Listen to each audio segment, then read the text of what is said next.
নেই, বাবা আছে, ছোট ভাই আছে, একটা সৎ ভাই, আর মাও সৎ। মা 8-10 বছর বয়সে মারা গেছে। আসসালামু আলাইকুম সুপ্রিয় দর্শক, আপনাদের ভালোবাসায় আসলাম এক অসহায় মেয়ের কাছে। আমরা শুনবো তার জীবন কাহিনী। আসসালামু আলাইকুম। ওয়ালাইকুম আসসালাম। হ্যাঁ আপু, কেমন আছো তুমি? আছি মোটামুটি। তোমার নামটা কি আরেকবার জানতে পারি? আমার নাম তমা। তোমার দেশের বাড়ি কোথায়? গাজীপুর। গাজীপুর। হ্যাঁ। তোমার ফ্যামিলিতে কে কে আছেন? আমার ফ্যামিলিতে আমার মা নেই, বাবা আছে, ছোট ভাই আছে, একটা সৎ ভাই, আর মাও সৎ। মা 8-10 বছর বয়সে মারা গেছে। ও আচ্ছা, যাই হোক। তাহলে তো কষ্ট করে সৎ নয় করে মানুষ হচ্ছে না? হ্যাঁ। তো যাই হোক, তুমি পড়াশোনা কতটুকু করেছো? এসছি।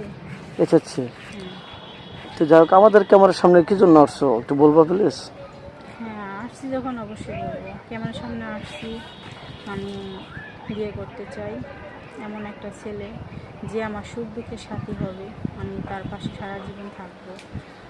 সে যেন আমাকে অনেক ভালোবাসে, কেয়ার করে আর সম্মান করে। আমি গরিব বলে যেন আমাকে অবহেলা না করে। আমি তার বুকে সারা জীবন থাকতে চাই।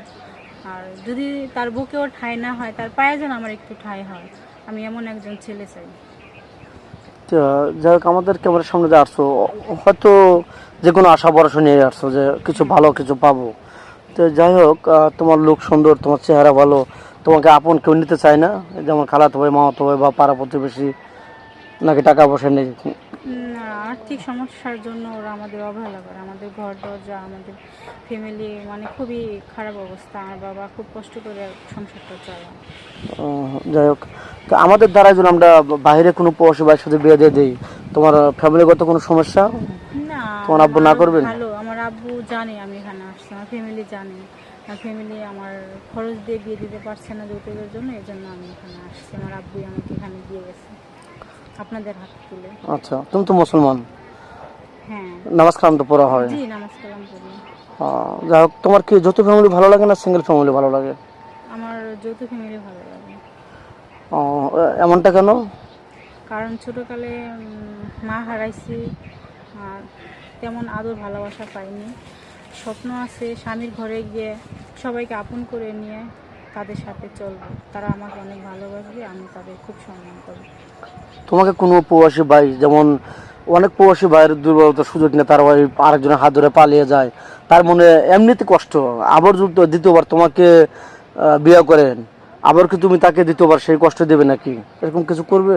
আসলে ভাই, আপনি সুন্দর একটা কথা বলছেন। কষ্টের মানুষই কষ্টের মর্মতা বুঝে। আমার জীবনে অনেক কষ্ট, আমি তার কষ্টটা অবশ্যই বুঝবো। এজন্য কোনো সমস্যা হবে না। সে আরও আমাকে পেয়ে হ্যাপি থাকবে, আমি মনে করি। আমি তার সমস্ত কষ্ট ভুলিয়ে রাখবো। আচ্ছা, অনেক সুন্দর কথা বলছো, খুবই ভালো লাগলো। তো তুমি গান জানো? গানের চর্চা করেছো কি? গান কি পারো? গান বাজনা করা তো ভালো না, তারপরে শুনি একটু একটু পারি এরকম। তো আজ থেকে একটু গান শুনে এক কলি শোনাতে পারবে নাকি নেক্সটে, পরের ভিডিওতে? হ্যাঁ, পারবো। একটা তোমার থেকে একটু আশা করবো, একটা যে কোনো একটা গানের কলি শুনবো, দর্শক বন্ধু শুনতে চায়।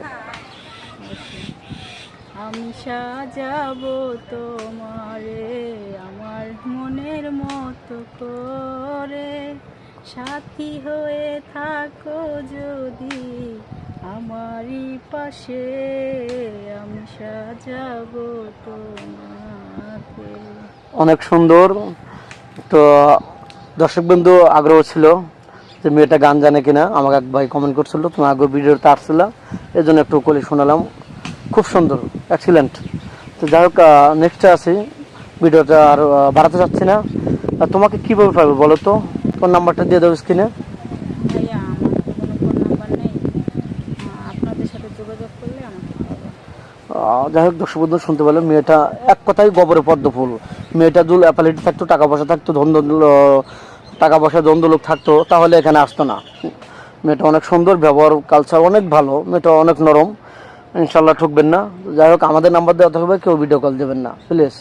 অডিও কল দেবেন, ভিডিও কল দিলে ব্লক করতে বাধ্য হবে। ভালো থাকবেন, সুস্থ থাকবেন।